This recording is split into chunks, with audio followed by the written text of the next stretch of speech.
এই সামনে আসছে 25শে ডিসেম্বর।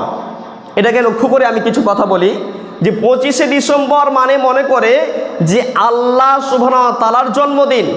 ইহুদি খ্রিস্টানরা মনে করে যে আল্লাহর জন্মদিন, বা অন্যান্য দুইভাবে বিভক্ত। কেউ বলেছে যে আল্লাহর পুত্রের জন্মদিন, বা যিশুকে আল্লাহর পুত্র বলা হয়, আর মারিয়াম আলাইহিস সালাতু ওয়াস সালামকে বলা হয় তার স্ত্রী বলা হয়। নাউযুবিল্লাহ, এই সমস্ত ধারণা, এবং মনে করে যে এই দিনে আল্লাহ জন্মগ্রহণ করেছিল।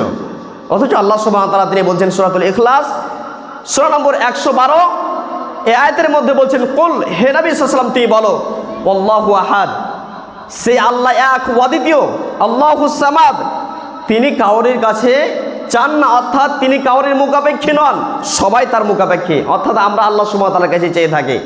লাম ইয়ালিদ, তিনি কাউকে জন্ম দেননি, ওয়ালাম ইউলাদ, এবং তাকেও কেউ জন্ম দেয়নি, ওয়ালাম ইয়াকুল লাহু কুফুয়ান আহাদ, এবং তার সমকক্ষ কেউ নয়।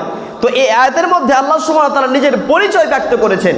যদি এই আয়াতের মধ্যে কোনো ব্যক্তির মধ্যে সেই পরিচয় পাওয়া যায়, তাহলে সে ব্যক্তি নিজেকে আল্লাহ দাবি করতে পারে, কিন্তু এই আয়াতের সঙ্গে সেই ব্যক্তির কিন্তু সামঞ্জস্য হবে না, সে ব্যক্তি নিজেকে আল্লাহ দাবি করতে পারবে না। যদি সে ব্যক্তি আল্লাহ দাবি করে, তাহলে সে একজন ভণ্ড। বহু মানুষ দাবি করেছিল, এর পূর্বে ফেরাউন দাবি করেছিল, আনা রব্বুকুমুল আলা, আমি সব থেকে বড় প্রভু। তার স্ত্রী আসিয়াকে রাত দিন কি করত? সকালবেলায় 100 বেত্রাঘাত, সন্ধ্যাবেলায় 100 বেত্রাঘাত, 200 বেত্রাঘাত করা হতো তাকে সকাল সন্ধ্যা। তবুও সে কিন্তু আল্লাহ দাবি করে তার স্বামীকে। সে বলেছিল, তোমার পরিবার দাবি করছে, আমার পরিবার সবাই দাবি করছে, আমার জাতি দাবি করেছে যে আমি আল্লাহ, কিন্তু তুমি একজন বাকি আছো। তখন আসিয়া তিনি দোয়া করেছেন, আল্লাহ তুমি এই জালিমের হাত থেকে আমাকে বাঁচাও, এবং তুমি আমাকে জান্নাতে আমার জন্য ঘর নির্মাণ করো। আল্লাহ সুবহানাহু ওয়া তাআলা তাই নির্মাণ করেছিলেন।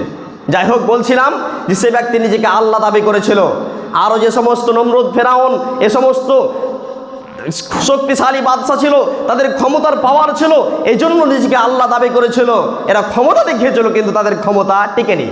তো আল্লাহ সুবহানাহু ওয়া তাআলা নিজের পরিচয় দিচ্ছেন যে লাম ইয়ালিদ ওয়ালাম ইউলাদ ওয়ালাম ইয়াকুল লাহু কুফুয়ান আহাদ, তিনি কাউকে জন্ম দেননি এবং তাকেও কেউ জন্ম দেয়নি। তাহলে এখানে বলা যেতে পারে যে যিশু, অর্থাৎ যাকে বলা হয় ঈসা আলাইহিস সালাতু ওয়াস সালাম, যিনি দুনিয়াতে এসেছিলেন, আনুমানিক তিনি 30 থেকে 33 বছর দুনিয়াতে জীবনযাপন করেছেন। তারপরে আল্লাহ সুবহানাহু ওয়া তাআলা তাকে কি করেছেন? দুনিয়া থেকে উঠিয়ে নিয়েছেন। যাই হোক, এটি আল্লাহ সুবহানাহু ওয়া তাআলার কারিশমা, এটি আল্লাহ সুবহানাহু ওয়া তাআলার একটি নির্দেশ বা আদেশ। তিনি কি করেছেন? তাকে দুনিয়া থেকে উঠিয়ে নেওয়া হয়েছে।